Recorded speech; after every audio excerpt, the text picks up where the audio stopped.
Ayan guys, tingnan natin ang ating ginawang banana cake. Yan. Yan po, in-steam ko lang kasi sira yung oven namin dito. So, ito siya. Tingnan nyo po. Yan. Yan siya.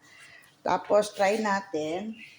Yung takip, nilagyan ko ng tela para yung moist niya, mapunta doon sa tela. Hindi siya magpapunta dito sa ating cake. Ayan. Tingnan natin sa gitna. Yan po, wala na siyang dikit, meaning, luto na siya. Kasi, luto na to kasi almost 1 hour na rin siya nakaganito, naka-steam na ganito, pero po sa mahinang apoy lamang. So, dahil napaka-plain naman niya, lagyan natin ng konting toppings. Ito, mozzarella. Yan, mozzarella, cheese. Lagay natin ng konting toppings para magkaroon naman siya ng design, guys. Yan, lagyan natin dyan. Konting toppings, yan. Para kumbaga, gumanda-ganda naman yung beauty niya. Pero alam ko, masarap na yan.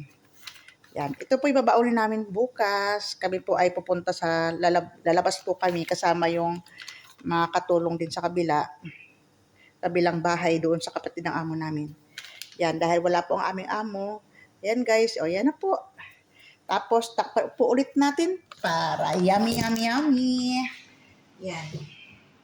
Takpan natin para makunting yung cheese. Yan. Tapos, hainin na natin dahil yan po ay luto na. Lalantak ka na namin bukas. Baka nga hindi pa makatiis hanggang bukas. Baka mamaya pa lang bawasan.